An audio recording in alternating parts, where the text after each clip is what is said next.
Today, White House cabinet members are fanning out all across the country, promoting the progress of the stimulus plan. Among them, Secretary of the Interior Ken Salazar. He was in Little Rock, Arkansas today. But the day's headliner, no question, is Joe Biden. Here in Washington, the vice president defended the $787 billion effort, in part touting the purchases of more energy-efficient federal vehicles. Clean Sky's Lee Patrick Sullivan closely followed the vice president's speech earlier today and joins us now with more. Lee?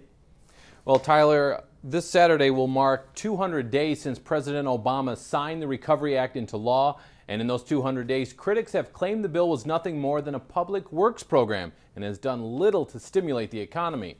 Now, the administration has also been criticized for being slow to write checks. So far, less than 20% of the stimulus money has been doled out. The Associated Press did an investigation and found out of the 2,500 bridge projects that received federal stimulus funds, more than half of those bridges didn't need repair. Now, Vice President Biden, speaking at the Brookings Institution, said some of the criticism is valid, and as sheriff of the stimulus cash, he will work to make sure that the checks are written and the projects are deserving. Now, Biden said when it comes to energy and the environment, progress is being made, most notably in the area that has become a pet project for him, transportation.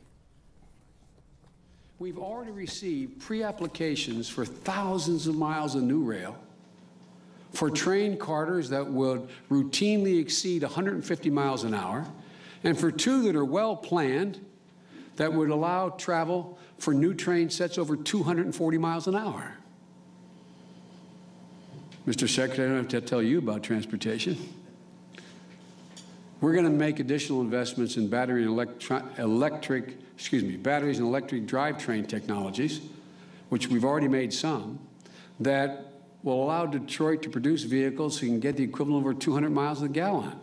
And we're beginning to fund the network needed. You need gas stations.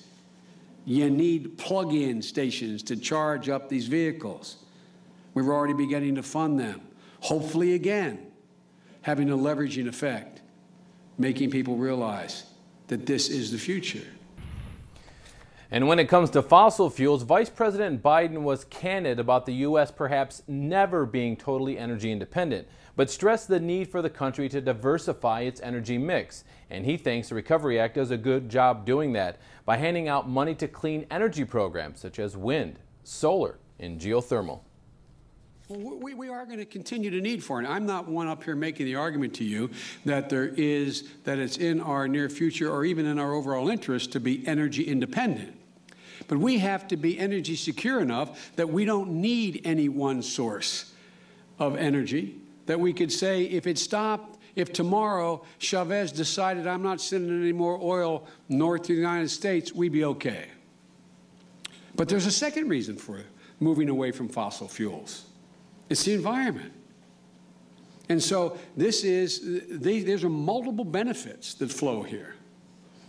And the other aspect of this is there's been studies been done here and other think tanks that show that these green jobs, when created, pay more for the same kind of effort, are more sustainable looking down the road, and many of them are not exportable. And Tyler, it was announced this week more clean energy projects will be getting some of the $3 billion set aside in the Recovery Act. Pennsylvania wind farms in Cambria and Schuylkill counties will receive more than $100 million in grants from the Departments of Treasury and Energy. Now, Tyler, the vice president said although the Recovery Act got off to a slow start in recent weeks, it has picked up pace. Vice President Biden said it's in mile 9 of a marathon. Tyler? And marathons go 26.2 miles. All right, Lee Patrick Sullivan, thank you very much.